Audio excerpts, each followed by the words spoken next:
A very wise and sometimes ugly man once said, War never changes.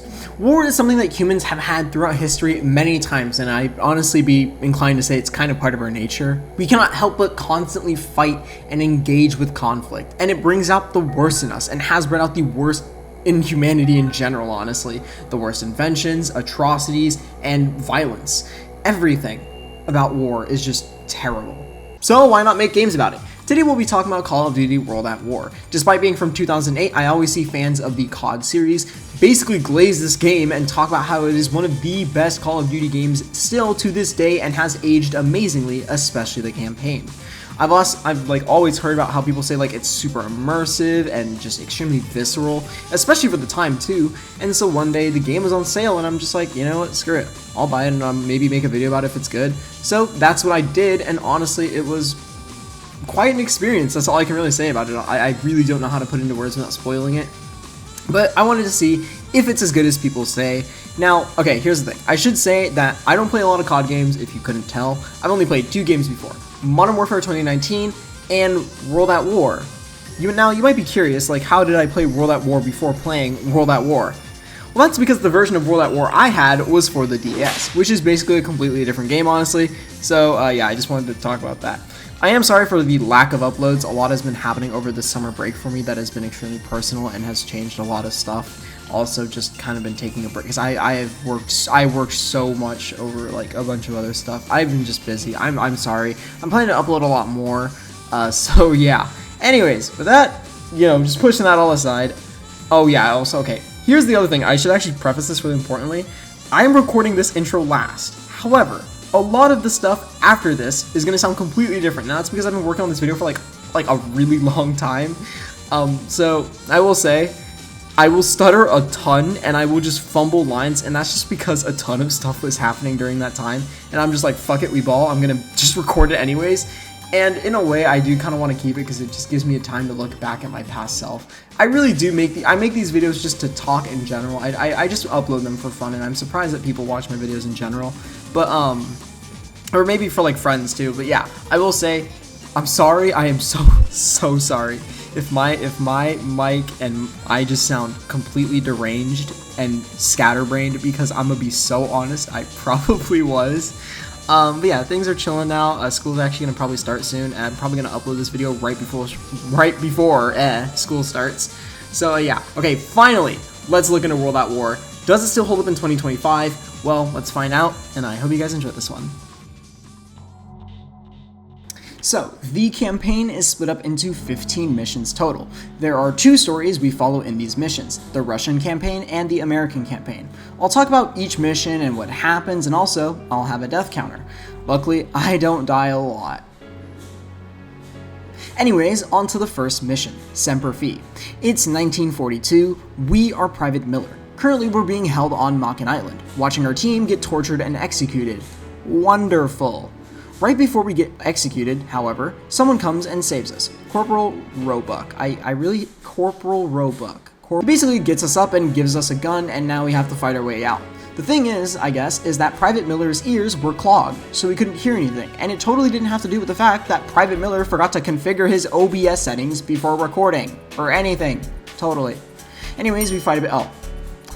Okay, yeah. Well, I forgot to also mention this, but Miller actually had set the difficulty to Harden, which is higher than the normal difficulty. So this is gonna be quite interesting and entertaining for you, at least. Anyways, after a bit of fighting, Miller mysteriously regains the ability to hear, and it's nothing related to him and OBS whatsoever. He didn't fix his OBS settings. Yep. Anyways, Miller also seems to learn about how painful war actually is as well. I'm just gonna, dude. This is a COD game. I can tank it. Okay, never mind. Miller also seems to learn about something called friendly fire after accidentally blasting a teammate and then just sitting in shock. Anyways, more fighting through this village ensues, and once it's all over, we reach this kind of little shrine where... It's a shrine... Oh.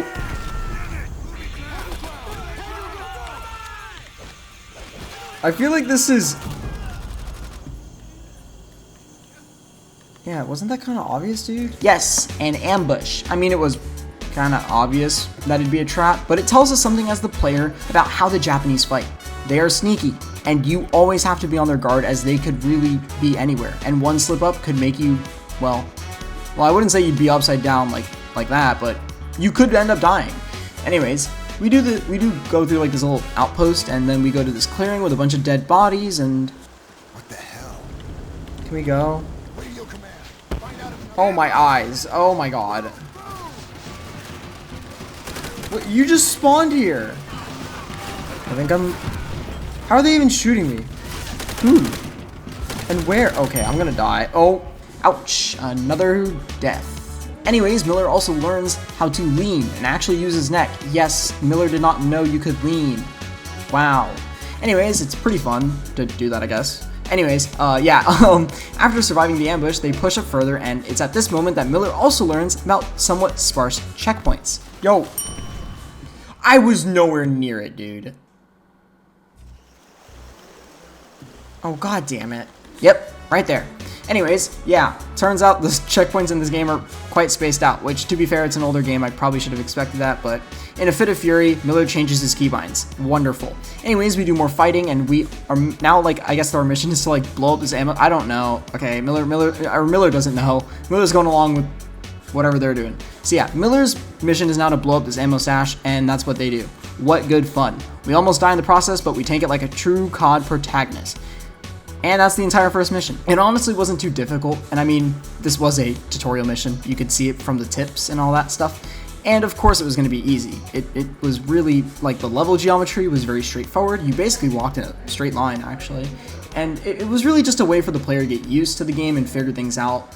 The Japanese do ambush you a lot more, but in this instance it was really to just get introduced to that idea of, well, the Japanese being more, like, taking more guerrilla tactics with their fighting. And yeah, however, things would change in the next mission, Little Resistance.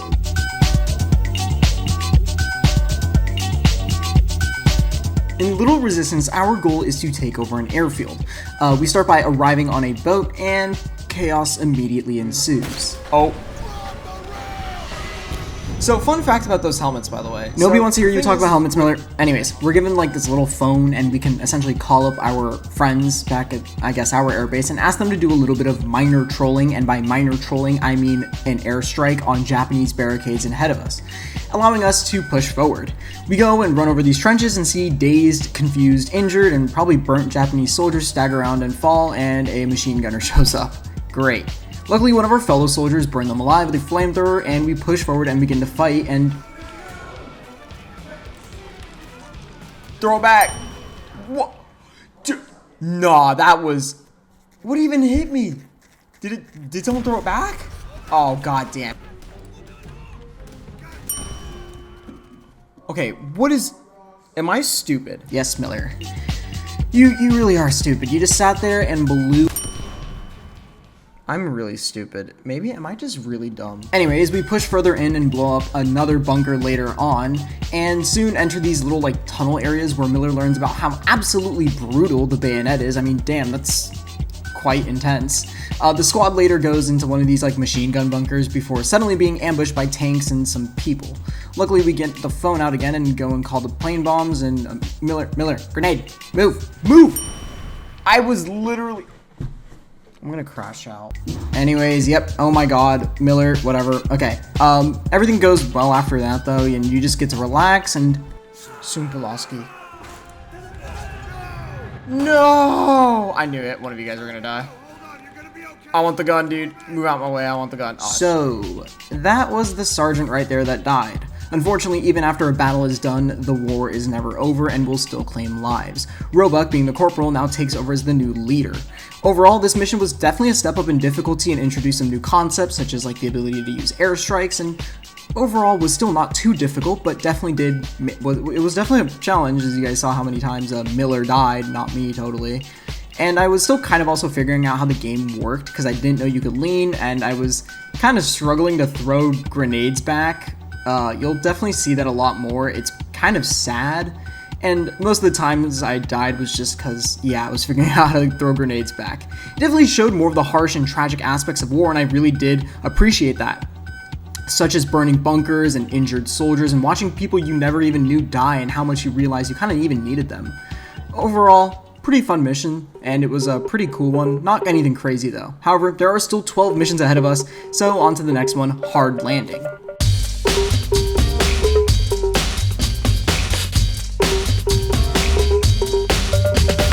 Hard Landing starts off in a more swampy-ish area of Japan, to say the least. I mean, you can kind of see it for yourself here. And a lot of the US planes have been getting shot down. So we need to push into an aircraft base of however the hell they say it, Peleliu, whatever.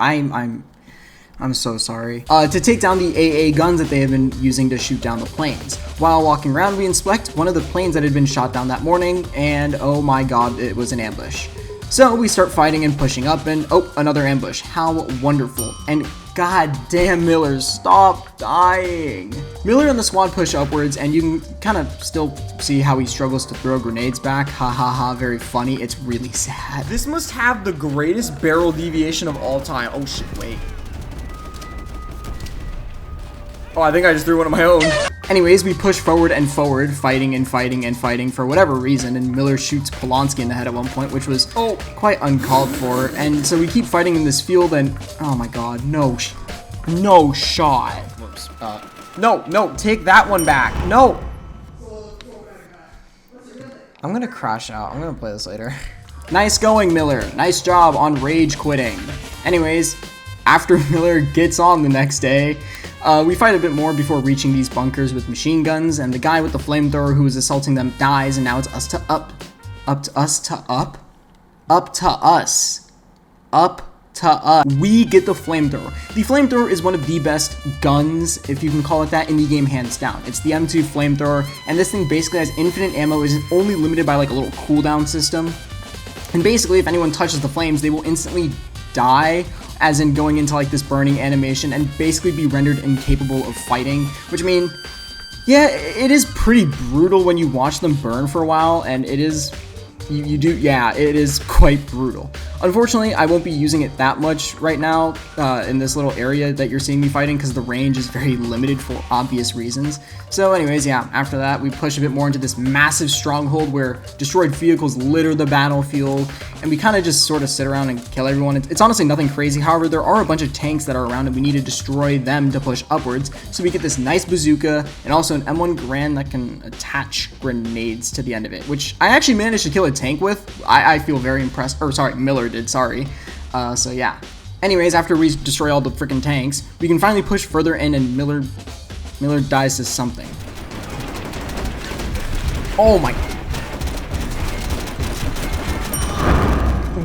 What even?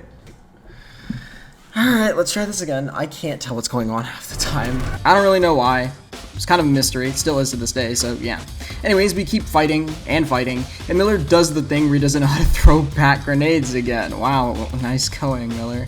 Anyways, the squad eventually gets into the base with the AA guns. Miller kills all the squads using them. However, as it would turn out, the Japanese forces obviously really want their shit back, so they proceed to send like 3 tanks and like a bunch of people at us. Miller, it really does take Miller a little bit to figure out things with this one. This one is, yeah, this is tough. Christ, this is hard. There are 3 tanks out there. Oh. Okay.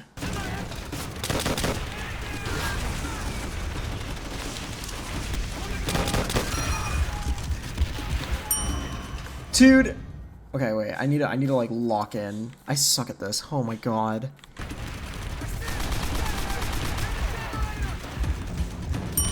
No. Dude, there's so many tanks. Do I just sit and do? Wait, what is actually my objective anyways? Okay, wait. I don't need to destroy the tanks necessarily. Can I use this? Oh my god, wait, I can. Wait. Oh, this is a terrible idea. This is so worth it. Wait, I'm cooking. Got one of them.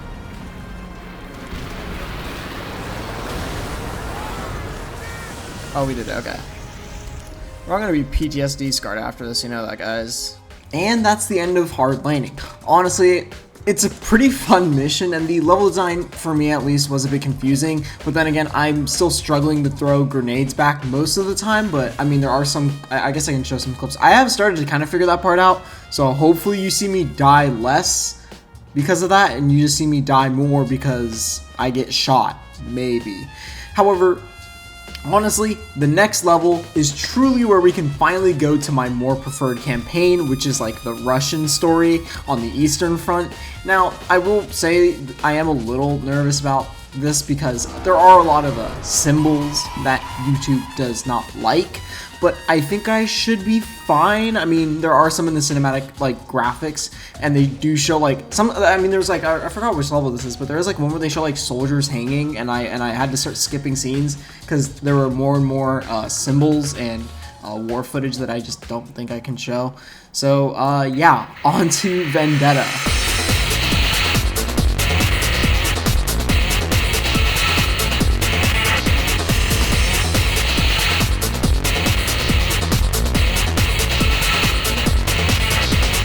Your name is Private Dmitri, the year is 1942, and you're currently in Stalingrad, and things are what's happening? Pretty bad. Oh, get away from me. What's happening? Oh my god. We're gonna die, guys. Dude, stop squirming! Stop squirming! Everyone. No. Guys, we're gonna get busted.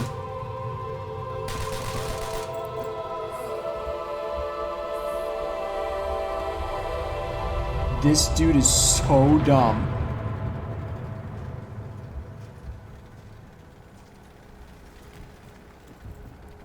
Okay, so what's the plan? Oh, we gotta sneak like hell. Honestly, this introduction to the Russian side of things is absolutely brutal, more so than the American one. We literally sit there shaking in fear, trying to go unnoticed, watching our comrades die. It's honestly pretty hardcore, and we crawl amongst the dead and see another person who survived. Reznov. Reznov sneaks around with us and gives us like his Mosin and explains the main mission that we'll be doing in this level. Killing the General Heinrich Amsel, who is responsible for a lot of massacres in Stalingrad. Anyways, with our Mosin, we wait for like, he tells us like wait for the perfect opportunity when there's like a bunch of planes going overhead, and then that's when we start killing all the soldiers, and then we take them all out, and we also get introduced to dogs, and I kind of feel bad, but that's how war kind of is. Anyways, Reznov and Dmitri sneak around Stalingrad, and Reznov talks about how he's been sneaking for like days to try and kill this Heinrich Amsel, and it's honestly pretty chill until this sniper duel part, which I'm gonna be honest is like the saddest part of this. I struggled here for quite a while.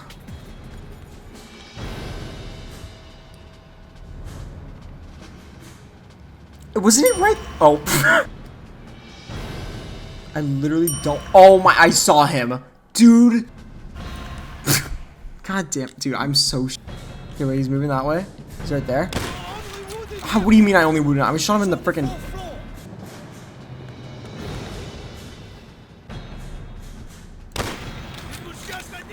Oh my.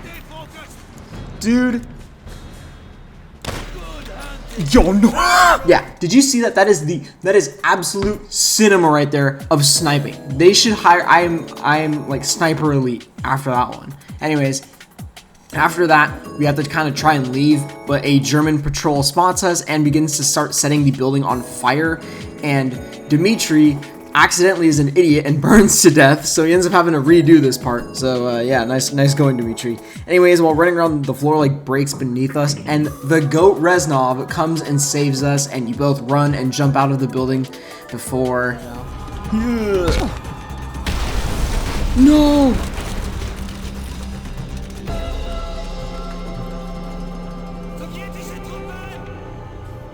No, no, no, no, no, no, no, no, no, no, no, no, no, no. Oh. No. Oh, we're getting saved. Yeah, you really thought he was gonna die there, huh? No, I'm kidding. You know he wouldn't die. You know he's too important. Well, anyways, you go up this building and start to support the squads that are gonna come down and take down like these German forces. And Dmitri also finds the PTR S-41, which is an insanely powerful semi-auto sniper to take Germans out. And soon you're forced to kind of push across another building where like Germans ambush you, and Dimitri doesn't die at all. Trust me on that.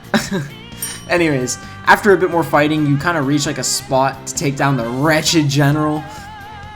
And you perch into like this nice, good little spot. However, there are guards escorting him, and one of them is actually a sniper, which it's like the same guy who I died to a bunch earlier, so he did get me once, yeah. There are also a lot of people shooting you, which makes this much harder, as I ended up dying again to just someone else. Anyways, I actually did notice that the general, when he hides behind this car, you can shoot his leg twice, and he dies. And after this, a bunch of tanks begin to shoot you, and blah blah blah, you gotta run, and a bunch of Germans ambush. God damn it. Okay, well, blah blah blah blah, run through the tank fire, kill the ambushing soldiers. Unfortunately, the only way out of this building now is literally jumping into a river, and upon jumping in, everything goes black and a red mist slowly rises to the top, and also some dude was T-posing and jumped in. I don't know how I didn't notice that the first time, but when I was reviewing the footage of editing, I did notice that, which, yeah. Honestly though, that's the end of Vendetta, and it was a very fun and compelling mission compared to a lot of the missions before. A lot of the missions before, I feel like, are, so far on the American side of things, the Pacific Front, are far more like contained, I guess, or they feel less personal and emotional. But this sets up like the perfect story of revenge, and you get to really know Reznov as a person through the way that he talks with you and things like that, and how he kind of explains like, oh, I've been looking for this Heinrich Amsel for days, and it's like, it really does kind of create much of a strong, like a much stronger story. And compared to the starting one, I think it's honestly, the starting American mission I feel like was fun, I guess, but this one was just so much more fun. It was also a lot more gruesome, and overall was just more of a powerful mission, I guess, and it was just more compelling. Although, I'll talk more about my thoughts of both campaigns at the end, but trust me, it will be pretty obvious that I'm biased towards the Russian campaign, and I mean, that's literally because it's more interesting, but whatever. Luckily, we actually get to keep this kind of Russian campaign ball rolling, because our next mission is Their Land, Their Blood.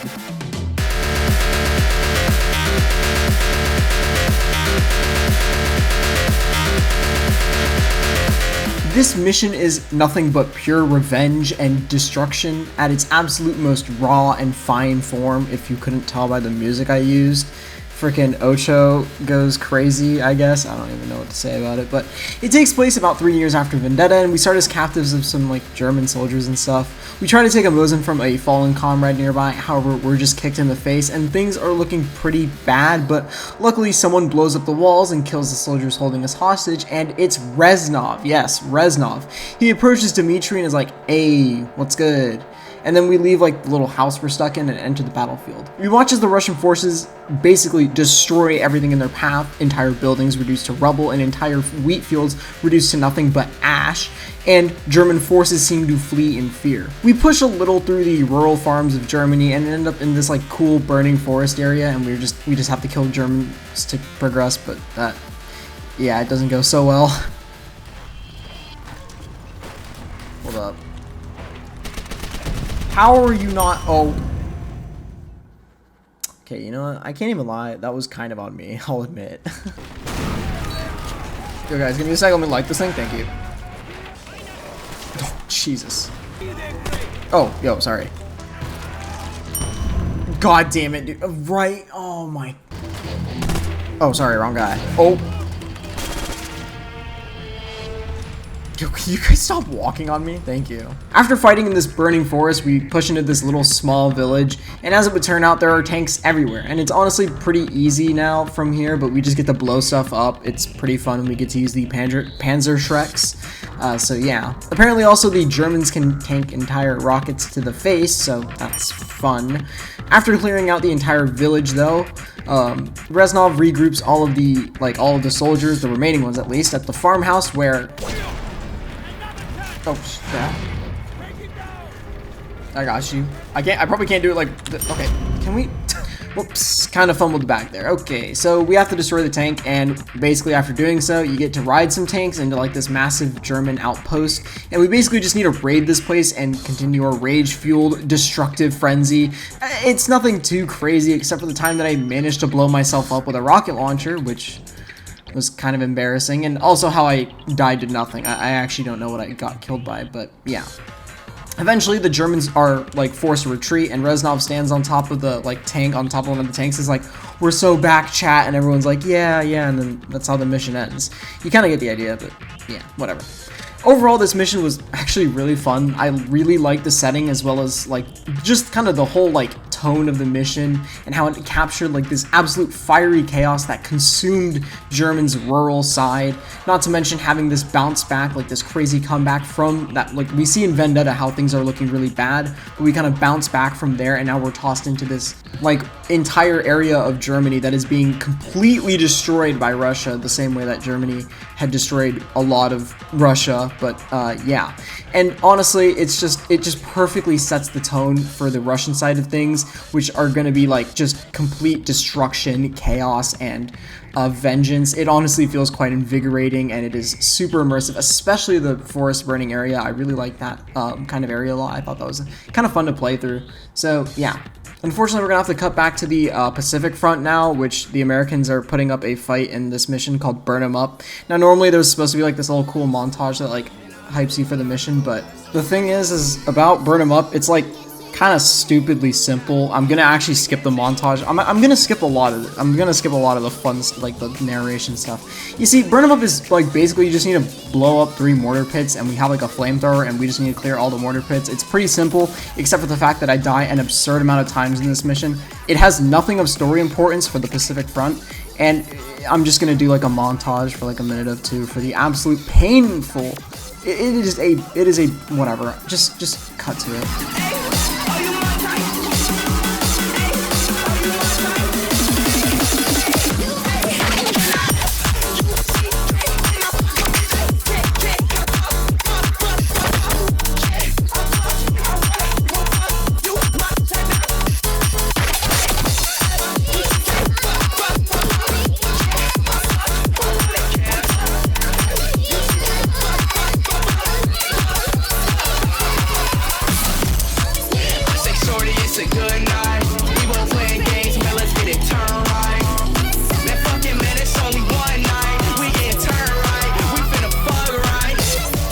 Who would have guessed that montaging to IShowSpeed's Daria Core song would be fun, I guess, or a remix of his song, whatever.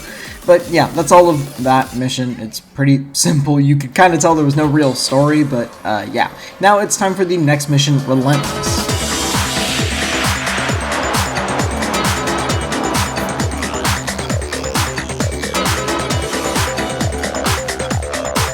Relentless takes place literally right after Burn 'Em Out. We're riding on tanks, and our mission is to head to some like artillery things and like this cave to take out. It's a pretty simple premise. However, while riding the tanks, we end up getting ambushed. Now, here's the thing. If the last level wasn't already kind of making it obvious, this is around the time that this campaign ends up getting far more difficult. I was actually stuck fighting this ambush area for quite a while, as flanking the Japanese forces was kind of difficult, even if you're armed with the amazing combination of weapons, that being the Browning and the shotgun. It didn't help that I, died again and again, twice, I think only.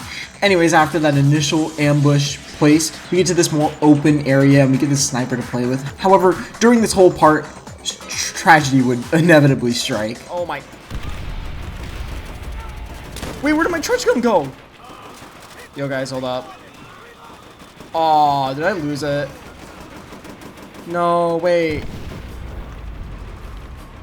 Alright. Yeah, I don't know how I lost the trench gun, but oh well. Anyways, we go further up and nearly get bombed by US planes, but we get out just fine. It's a bit tough. Oh, dude, are you kidding? What? Dude, that guy was cooking that grenade, wasn't he? Died again. Whoops. My bad. Anyways, while fighting in this stretch of land, a tank comes out to support us, and it's armed with a flamethrower. Why? Because Japanese soldiers are hiding everywhere in the trees. It's actually the main reason I kept dying in the last mission, I just didn't mention that. And I even died to one in a burning tree, somehow. and then right after I died to the flamethrower on the tank itself. Who would have guessed standing in front of it was a bad idea? After pushing up a bit more and dying 2 more times, because of course I did, we finally make it to the caves with the artillery, because that's the whole reason we got here. Remember? Remember that? Yeah. I actually really like the caves as they offer a very dark and almost claustrophobic area to fight in, which really did feel fun to move around in, not to mention that your grenades do a hell of a lot more, considering everything is so clumped together. Anyways, you push from like the starting cave into like this artillery section and then take it over and then ending the mission. Honestly, story-wise, it's not the most important, but it involved way less dying than the last one and had a lot more going on for it that made it more interesting too.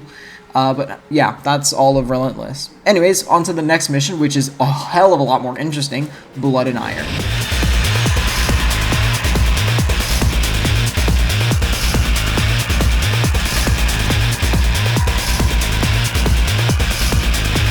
Blood and Iron is the classic like Call of Duty vehicle kind of mission where you do something other than run around and get shot.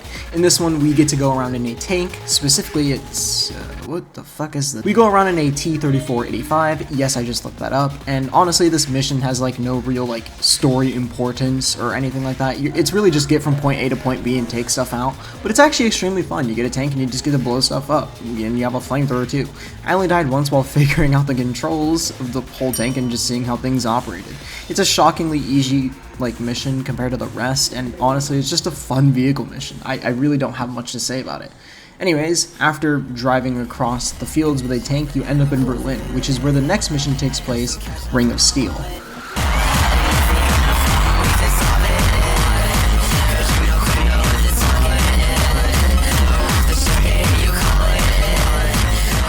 Ring of Steel is where the like revenge story part of this whole campaign really begins to ramp up as the Russians begin their raid on Berlin. Now this mission is split up into 2 parts, the urban combat, which is more long range or mid range, and then the CQC combat, which, you know, these 2 parts are both equally fun. The mission starts with us getting off the train from the last mission and immediately storming Berlin. Now at this point, whenever I was recording, I just died, and then I just thought it'd be a good idea to take a break. So I did, and then I returned the next day. Anyways, our first objective after fighting through like the outskirts of Berlin is to take out like these MGs, which is a bit difficult considering this is like the first time since Vendetta, I think, that I've actually fought in like a city.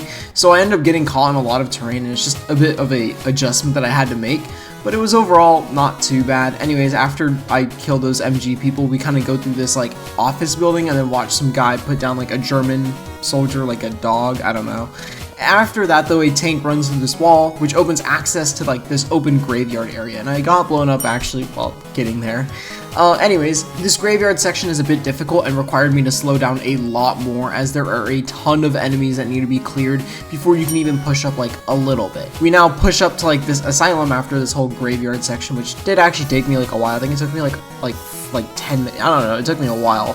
But yeah, we get to this asylum, which is where like the CQC part begins. We get our hands on like this really cool sawed-off double barrel, which is super nice, and we begin to fight through the asylum. Now this section of the campaign or mission is really creepy, especially during the combat. Everything is extremely foggy, echoey, and I mean, just check it out for yourself. Also, ignore me commentating. I don't know why I was being so ballsy, but yeah. Dude, wait, check this shit out. That's gotta be like perfect. Yo, close quarters Mosin to Gaunt, bro. Call me a freaking Tarkov player. Boop. Oh, that was okay. That was. Yeah, that's what I'm talking about. Friggin'. Oh, sorry about that.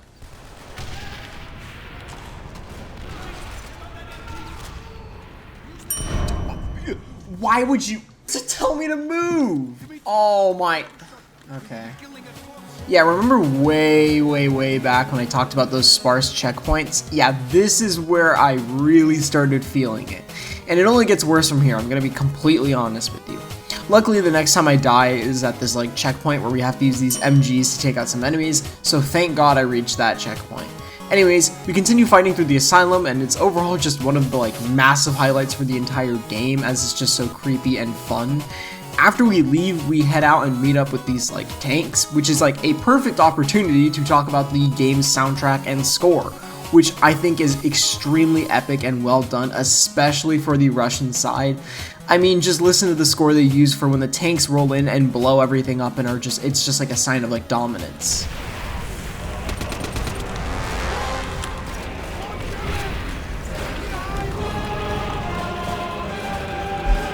This is pretty epic.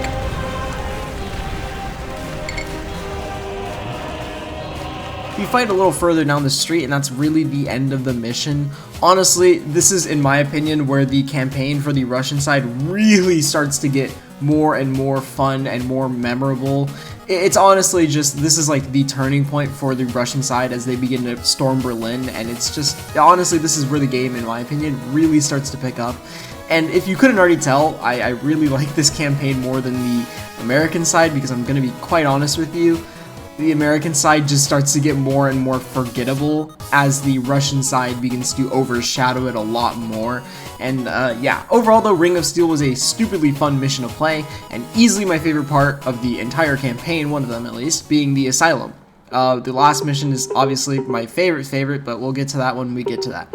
Anyways, on to the next mission, Eviction.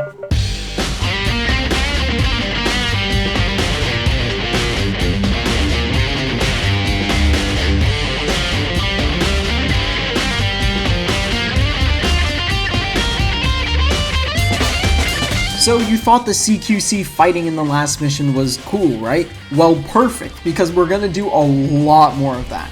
If the name isn't already a dead giveaway, Eviction takes place mostly in a apartment building, and a really big one at that. It opens up with like us arguing about whether or not to like kill this German soldier before we eventually just kill him. Anyways, we all like sneak over into like this German comms area. They're doing like Morse code, and then we take them by surprise and kill them all. As it also turns out, the entire building is collapsing as we fight, so we gotta hurry. We push further down into the building and encounter another giant squad, and while trying to throw my Molotov at them, I ended up dying, and then I tried it again, and surprise, surprise, I died again. I haven't really been using my Molotovs much in general, and I just tried using them here to no avail, so yeah. And then, right after I spawned and then ran into a grenade at a terrible time, you know, actually, another thing about it, I don't know why I died so many times on this. You're gonna see later, I die a lot in this mission for whatever reason. Not as much as that one mission with like the mortars, but I die a lot. But yeah, after I die another time, we go into like this more cathedral. Oh wait, hold up. More importantly though, we get the double barrel back. Oh yes, please, my beloved. Anyways, so we push into this like cathedral-ish kind of area. I actually have no clue where we are, but whatever. And I ended up dying to another grenade, so great, yippee. After that whole fight, we head into like this warehouse area. It's some kind of like storage-ish kind of place. I really don't know what it is, but yeah. We head out into the streets after that, and then like a bunch of metal begins to play as we like begin to massacre the German forces.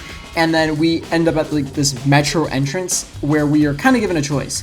There are a bunch of German soldiers who are trying to surrender, and either we can kill them or we cannot. I chose not to, and then Reznov lit them on fire anyways. And you know, he said something along the lines of it was cruel to like prolong an animal's suffering. Yeah. Great. We head into the metro, and now we have to split up among the two platforms. They do the cool echoey thing again, by the way, here that you saw in the Asylum, but more importantly, at certain trigger points, the lights will cut out, and Reznov says, like, stay still and adjust the darkness, and then, like, the other soldiers are like, we can't fight in the darkness.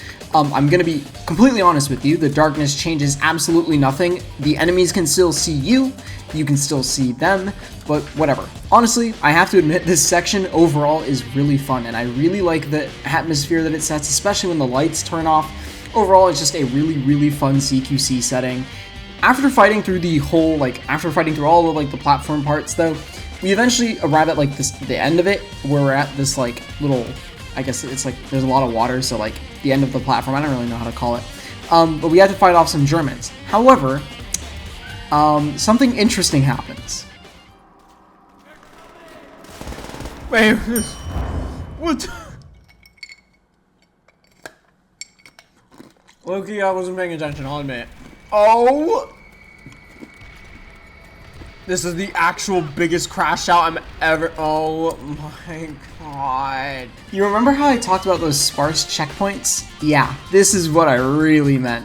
So normally there is actually a checkpoint there. However, I did not trigger it because I was shot right before it was about to activate. So I had to redo the entire platform fight all over again. That guy is a quick scoper. Oh my god. What the? You gotta be kidding me, no! You know, we're taking the left platform, maybe that one's easier.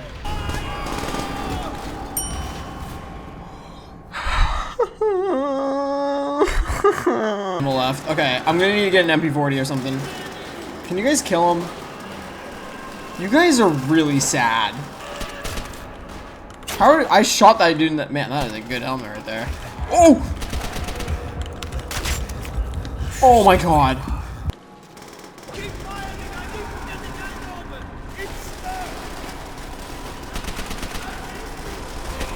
Dude, can you open this gate faster? Okay, thank you. Dude, this is like LA Noire. Can you? My goodness. It's literally LA Noire. Yeah, LA Noire. That went pretty well, didn't it? Wasn't it fun to just watch me squander and cry? Cat, stop meowing. I'm recording right now. Yeah, with the exception of dying at the last second and then failing pretty bad to try and get back to that end part again, it was an extremely fun mission, and I have a bit of a soft spot for CQC fighting though. I always kind of manage to find things like Factory and Tarkov, for example, fun somehow. Anyways, that's it for the eviction mission, I guess, and it's time for us to, like, unfortunately go back to the Pacific Front in the mission Black Cats.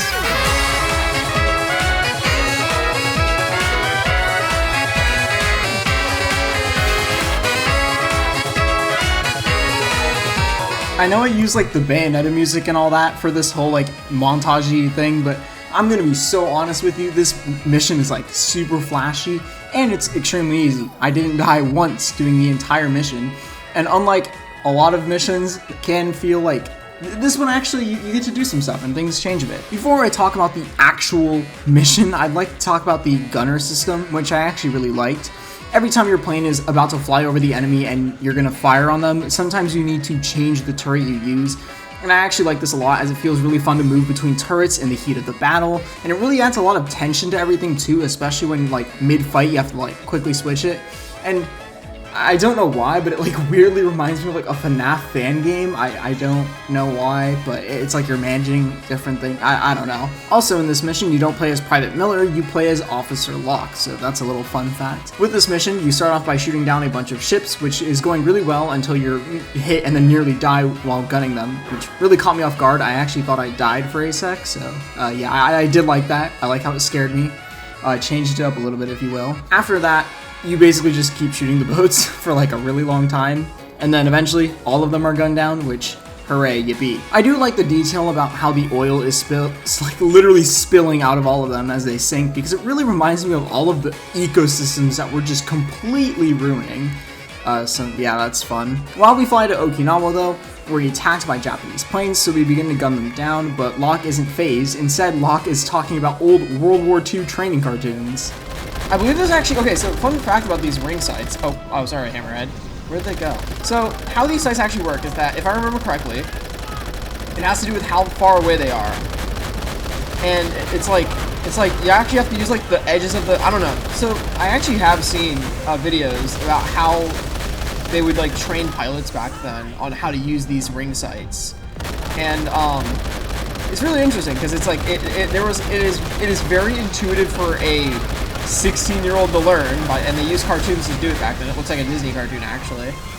But it's very intuitive, actually. Which makes sense, because a lot of kids were... Oh, no, oh!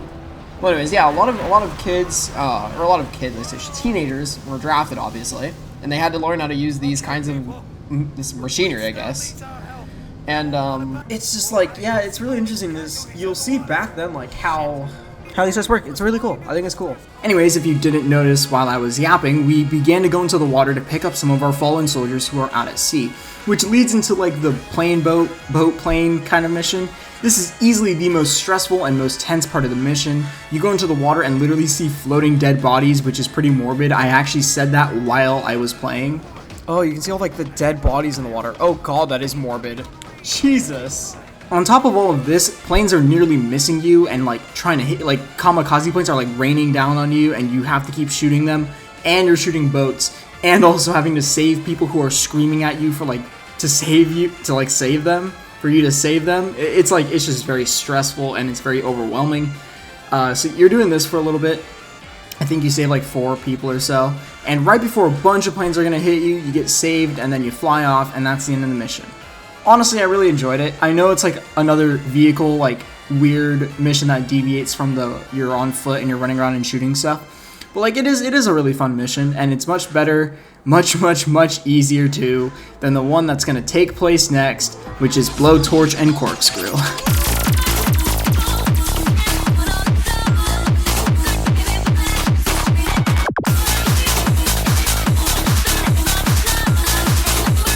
If I had to be honest, this is really where the game starts to get pretty difficult. It opens with Miller and the gang no longer on Peleliu.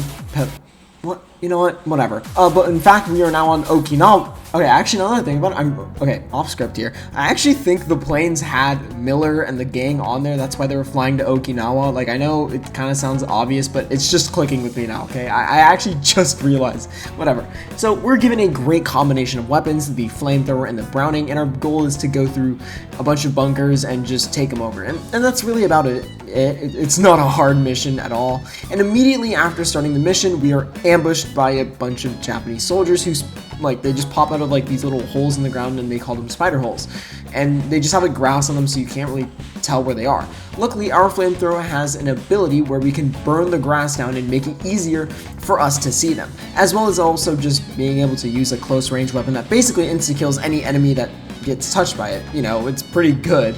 After our little ambush, our next mission is to push up against this like hill and just bust the first bunker, or at least reach the area where like most of them are. You'll see why later.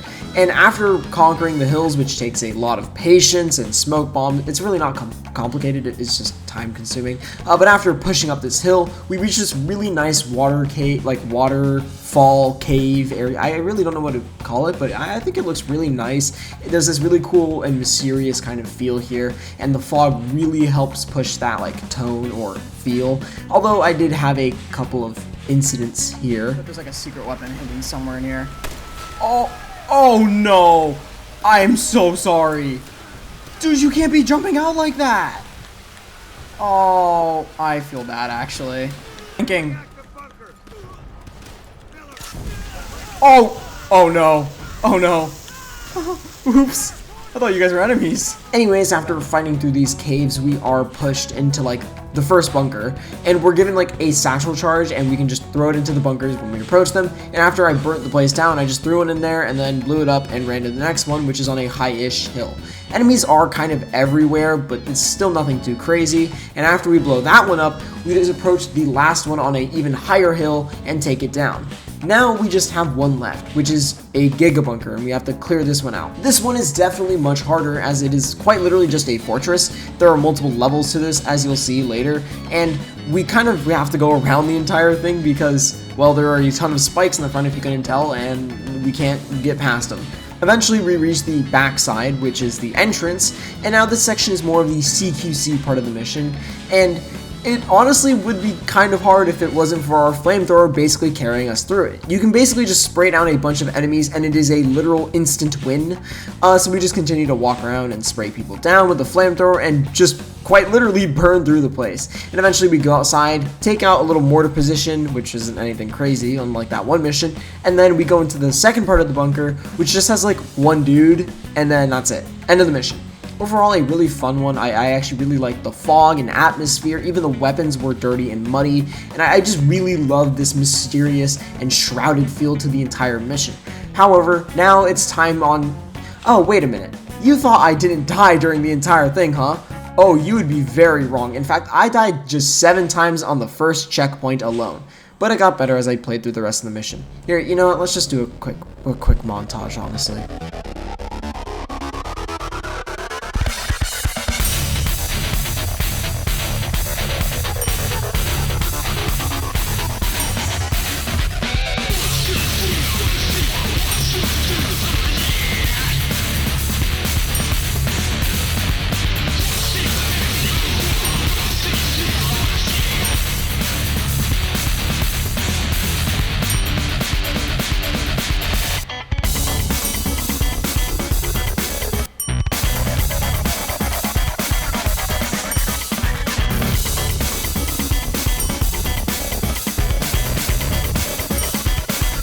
Alright, with that now out of the way, we can move on to the finale of the Pacific Theater, the mission Breaking Point.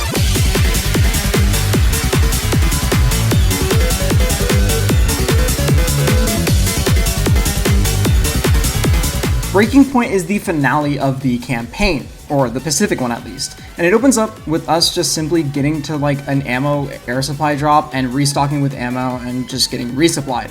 We walk over to some crates, and I'll be fully honest with you, when a game gives you a bunch of guns at like the start, it's gonna be a tough fight ahead, and I expected that. But I didn't realize that enemies would be completely surrounding you, unlike past fights. You would actually get flanked and stuff pretty hard, and it would end up getting me killed. After the initial wave of enemies, you sneak into like this little bunker place, and you're supposed to throw a grenade in there or something, but honestly, I just killed them all with a freaking Type 99 and just called it a day. And then you pop out back at the entrance of this castle.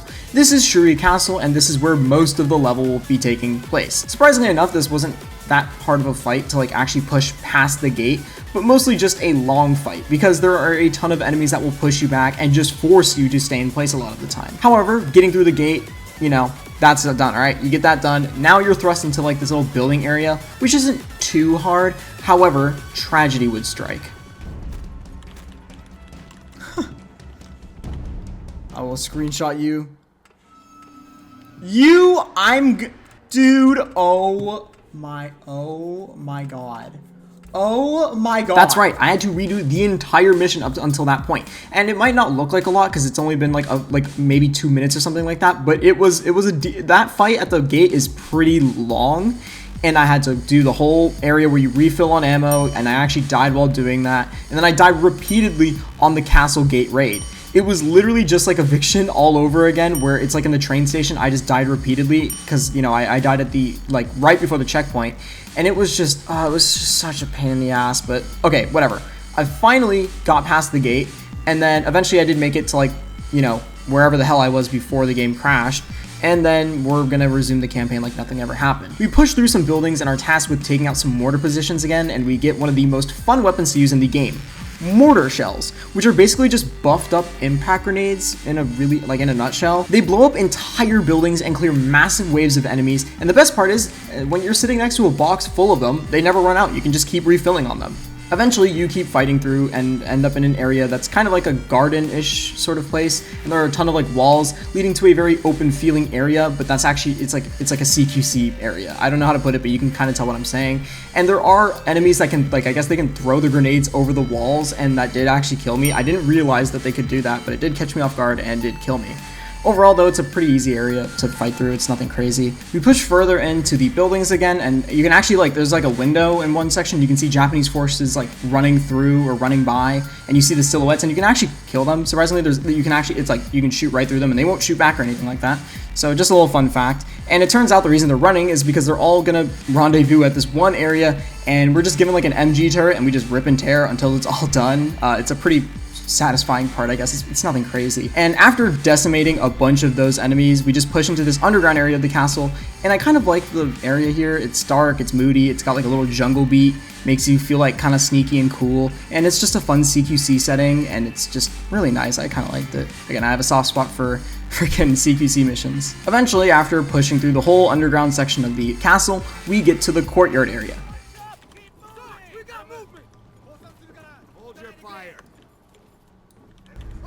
Wow, look how benevolent we are.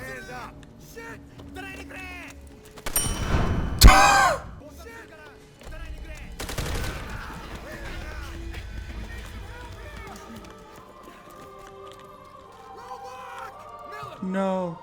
Bro!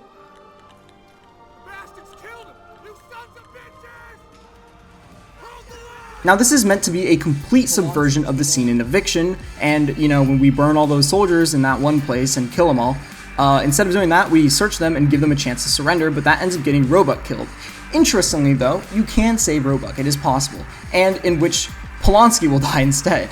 No matter what though, whoever dies will die, and then whoever survives will end up becoming this like creature of hate and rage, very similar to Reznov. Polonsky, who's always a bit more timid, becomes just this guy who wants one thing, and it's just to kill everyone. I really can't you'll see it later too. He just like in my playthrough, he's like cursing and stuff. And then so apparently I had to look this up, but if Roebuck survives, he goes kind of from like the more cool-headed and rational like Sarge that we know into also a hate-fueled soldier that also starts to order everyone and then just like say like kill, kill, kill with no mercy. So yeah, we hold out in the center of the courtyard while enemies pour out non-stop. Meanwhile, for me at least, Polonsky is yelling at me to just keep firing at them. We do get some airstrikes and blow up some of the castles, and once all the castles are blown up, the mission is done. And the little like speech plays, so it depends on who survives. Whoever dies, they have like this little like speech, and you listen to that while the character who survives gives you their dog tag. And that's the entire Pacific campaign. Overall, this was a very, very fun mission, and I do really like the kind of way that it ties together the two campaigns, that being watching like Polonsky or Roebuck turn into the Reznov type of guy. And this does matter, mind you, this will matter in the next mission, and just kind of seeing them become more and more hate-filled, and we just watch them like turn into Reznov, quite literally. That is the entire Pacific Theater, and that means we can finally go back to the Eastern Front in the mission Heart of the Reich.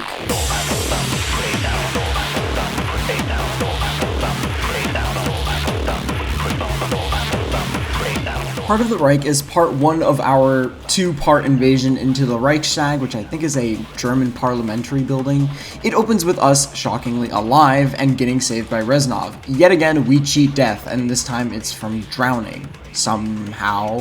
While hanging around and kind of just taking a break, considering we literally almost just drowned to death, we see Reznov shaming Chernov, a fellow soldier, for writing in his diary. I really haven't talked much about Chernov, but he's been with us since we started to destroy rural Germany all the way back in Their Land, Their Blood.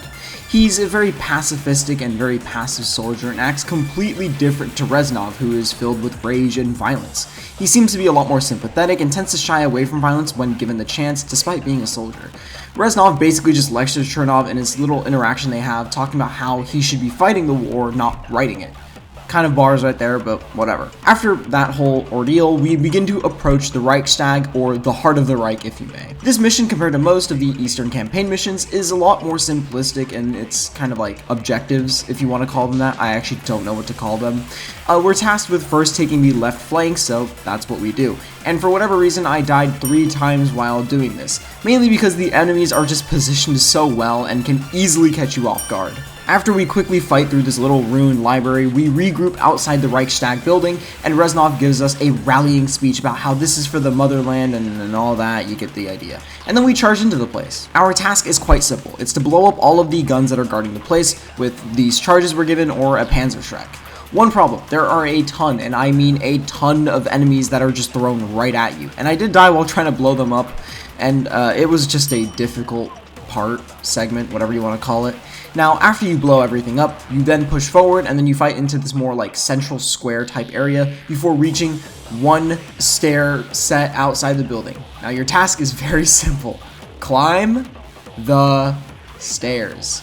It sounds really simple on paper. No. Oh my god. No! Damn it! Oh, but I reached a checkpoint. Wait, does it save? Oh, thank god it does. God damn it, this is hard. Dude! I was so close. I was so close. Oh, I ran right into that. Oh, that dude. Freaking, man. No! However, you eventually reach the top of the stairs.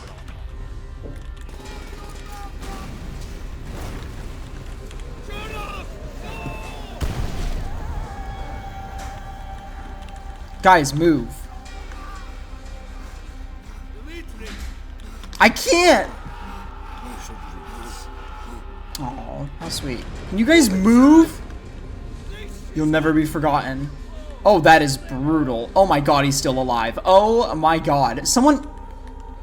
Yo, one of you guys freaking bring him back. Brutal, I know. Actually, in one instance, I did get to the top of the stairs, but... What? Chernov, no! Oh. Dude, I was literally about to save him. I shot the dude before... Oh, sweet lord. Anyways, that's it for Heart of the Reich. Again, not much really happens. It's mostly just the fight for the stairs and then the stuff that takes all of the, you know, Chernov dying. And yeah, now it's time though for the finale of the game, the final level, Downfall.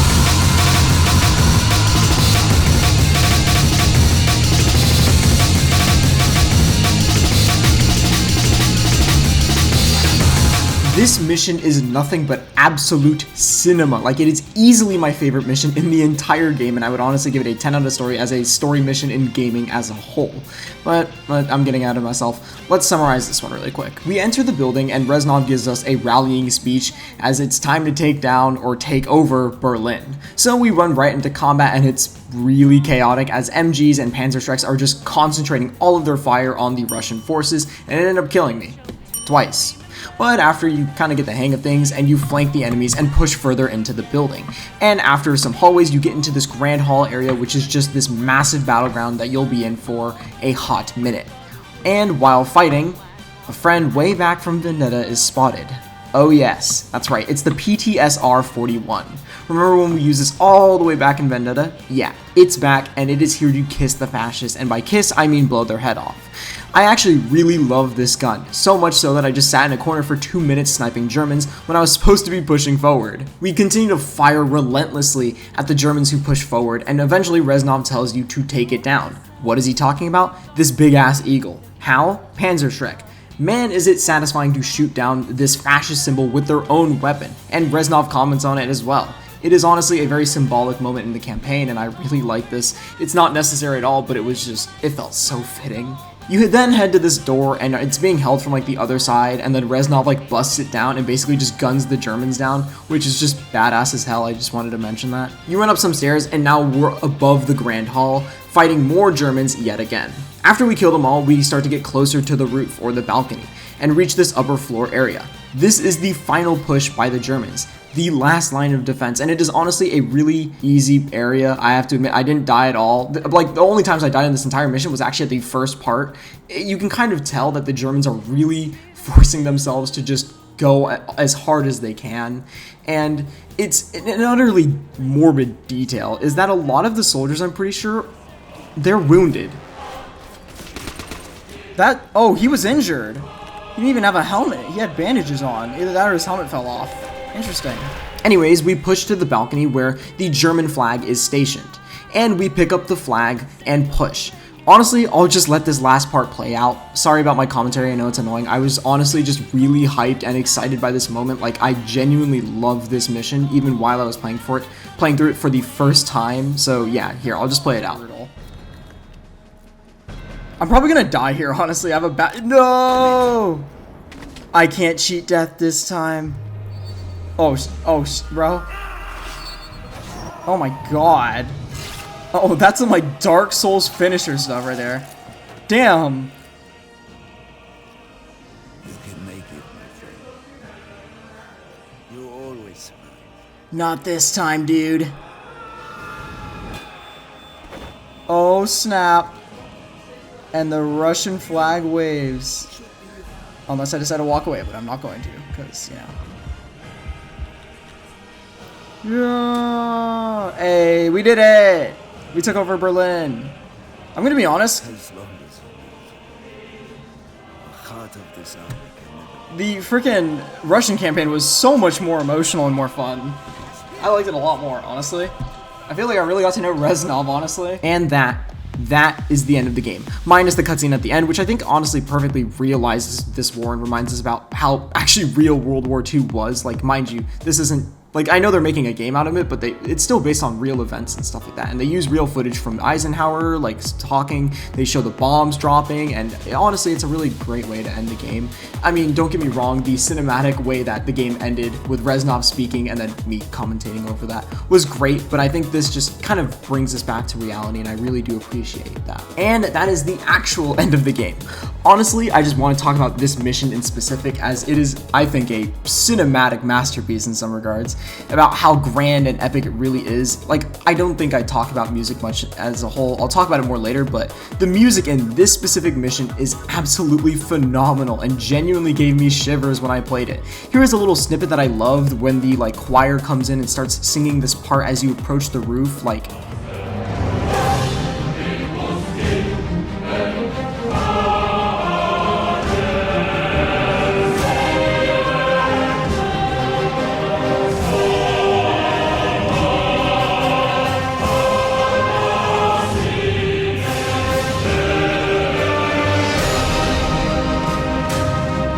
it is just absolutely fantastic, and it is so grand and epic, and I loved it.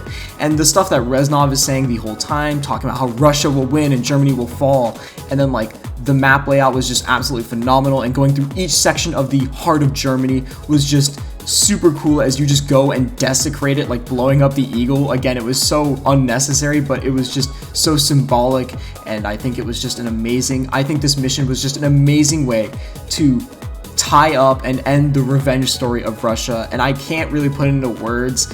I know my commentary again at the end of the mission was annoying, and I was like glazing the Eastern campaign, but I really do feel like this mission just shows how much like the entire team that worked on this game, like how much all of them just love their Eastern campaign so much more than the Pacific one, because it is just so much more compelling, and I think this mission just really proves it. I know I've been talking up the Eastern campaign so much throughout this entire video, and I think you can kind of see why. Like, it is just fantastic, and the team clearly shows that they just wanted to make a game about Russia in some regards, and the Pacific campaign was just kind of like, because it's Call of Duty, it's American.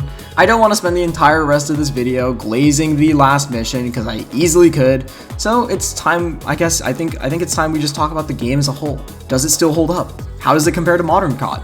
Is it a masterpiece like everyone calls it? Well, I've been calling it I think you already know my answer to all of these, except the maybe how does it compare to modern COD one? Whatever, you get the idea. And I think it's just time to talk about the game as a whole. I guess one of the first things I want to talk about is honestly the story, which, as we have talked about, is split into two parts. Let's start with focusing on the Pacific Theater first, though, which I honestly felt was kind of lacking, but in a way that I felt was kind of accurate to how war can be sometimes, I guess. You weren't fighting this cool, cohesive narrative in real life where it ends with you taking over Berlin, or I guess with you taking over, like, the entire enemy's capital. You get kind of what I'm saying? And you know, the whole time you're, like, cheating death. Sometimes you just kind of end up doing what you're told, and there isn't this cool, badass story behind it. And for that reason, in a weird masochistic way, I actually kind of like the Pacific Theater, even if it probably wasn't even intentional by the devs. Now, does that make it stronger story-wise? No. That's what the Eastern Front is for. That is absolute cinema right there. From start to finish, the Eastern Front is just such a fantastic and cinematic, high energy, high octane, emotional experience, going through rural Germany and burning everything down after we barely escaped Stalingrad, fighting through a metro and nearly drowning, only to cheat death yet again for like the third time. All of it just makes for such a cohesive and cinematic story that genuinely leaves a lasting impression on you, especially after you take over Berlin, and it is that really ties the game together. I really like the ending of the game. It is just the perfect mission, I think, for this game, and it is honestly a great mission in gaming in general.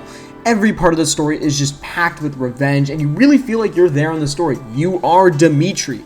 The dynamic between you and Reznov, you just really feel that from like a mile away. Like, you can really feel that.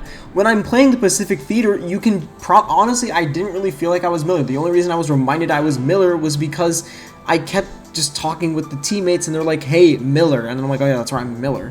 But when I'm playing with Reznov, Reznov is telling us how he cheated death and how we're in this together and how I am like one of his best soldiers, and it really does make you feel so much more immersed as the character. Like, again, and for reference, they actually do change the name of one of the missions. You're playing as Officer Locke in Black Cats, but I didn't even notice until I reviewed the footage again. So yeah, that's all I really have to say about the story. I thought the Eastern Front was just fantastic. I think it is just so strong as a narrative, as a revenge story, and everyone loves a good revenge story. I mean, who doesn't? And I just really liked it. Again, the Pacific Theater didn't really have much of a narrative, but I still thought, it was still fun. I can't lie. So yeah, on to the next thing, which is honestly what this game gets a lot of praise for: the representation of war. The representation of war in this game in both the Pacific and the Eastern campaign is actually quite well done in my eyes. At times, is it cinematic and too dramatic? Yeah, but it's still a Call of Duty game. If it wasn't dramatic, I'd actually be quite disappointed. However, things like the brutality of war, I actually think they did quite well. The gore and representation of just death in general in this game is nothing short of absolutely brutal. You will hear soldiers scream after you blow their arm off. You will see them crawling on the ground with both their legs blown off. They will breathe and writhe in pain after getting set on fire. Sometimes you have to kill things you don't want to, like dogs. You will see soldiers hung from trees because they are cowards. That's at least in the German, or when you're in Germany. And the tension and fear that, oh my god, speaking of tension, by the way, the freaking echoey area in the asylum, which they replicate in the metro, like, everything is just so well done to create tension, fear, and brutality. Like, especially like when you look at the entirety of the opening of Vendetta, that entire cutscene is just so fear-inducing. And being ambushed at random points by the Japanese and playing this scary ass noise whenever it happens, seeing the bodies float in the water, and like everything, it creates such a visceral, tense, and morbid experience. And I think it's shockingly well done for a Call of Duty game. And looking at modern Call of Duty games, you don't really get a lot of that. They'll have their moments for sure. For example, the Modern Warfare torture scene, or things like that. Or not torture. It's not really torture, but it's like a interrogation scene, I should say. Things like that, yeah, I understand it's trying to take like a darker tone, but you will never get anything that is this, like, just morbid. Or like, I guess, this is around the same time. The Modern Warfare 2 No Russian campaign is the only one that I think is one of the few missions that really just make you feel like just like a shitty person. Those things just don't happen as much now, and I understand why, but I think this game just does that kind of shocking and very visceral feeling. Like, it just does it very well. The overall gameplay experience was, yeah, you saw it for yourself. However, I did really appreciate how they didn't always make this game feel fast-paced and fast and rushed, and you're going from place to place. Like, it's always like a CQC fight, and how those move by very quick. At times, you would really need to slow down. Trying to be the badass hero, at least on the difficulty that I played, who just like rushes into the front lines and kills everyone, is extremely punishable and something I could never do, if you couldn't tell by the way I played in the background footage. Not to mention the vehicle sections were just also stupidly fun. I actually really enjoyed them, and the guns overall felt good to use. I obviously loved the double barrel because it felt so punchy, but a lot of the guns in general just felt really powerful. And the map design too overall was really nice, and I think it really complements the game's tone, style, and also just the gameplay in general. But I think I've already said enough about this kind of stuff throughout the video. I honestly want to talk more about the score, but the thing is I've already kind of talked a bit about it in different parts.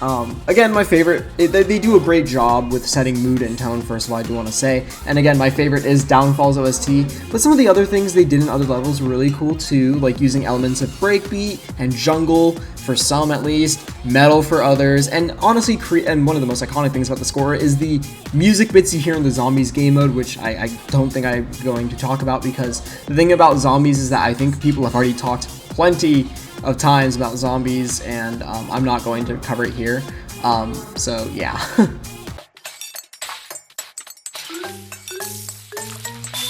Beyond looking at the game in a vacuum and looking at this and then looking at Call of Duty in the modern age, it has honestly made it even more clear as to why this game is so highly praised, and beyond just all the nostalgia people have for it. And it's that there was actual love put in this game's story and campaign. Mind you, the campaign genuinely matters to people too. This isn't just something I loved it because the multiplayer was so good. No, people really care about the campaign, and they are definitely not just rating this game for, again, zombies and multiplayer.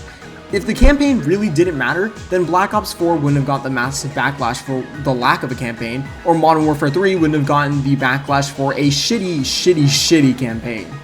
Campaigns are essential to the Call of Duty experience in a way, and I think that honestly they genuinely just cooked with this one. They really cooked, and I see why this game is considered one of the best, and I'd happily agree with them on that now. Honestly, when I did compare this to the modern Call of Duty, I didn't really feel like it didn't really bring me that same hype I had while playing this game, especially during the Eastern Front. Although I will say Modern Warfare 2019, okay, that's the one exception. That game is actually pretty good. I played that one, as I mentioned earlier, and that was easily a top 5. But you know, that's all I really have to say about this game. Like, comparing it to just modern COD, it just really isn't the same. I mean, sure, the campaigns are good now, like take for example Black Ops 6 or Cold War, but I don't think anything will really just beat that same level of excitement you get from playing this campaign. So yeah, that's all I really have to say. You know, maybe I'll actually look at the original Modern Warfare 2 later on, but who knows. If you guys did enjoy this, I know I don't really call, and I don't really ask people to subscribe. I feel like it's sometimes stupid, but you know, it's nice. If you guys did like this video, feel free to subscribe. You don't have to. If you know, you could just leave like a comment and say, yeah, it was a good video, and I'll be like, and I'll probably heart it, because I listen to all of your guys' comments. I actually do. I like reading them, because it gives me a lot of feedback, which is helpful for me. So yeah, that was completely off script. But yeah, I'll see you guys next time. Peace.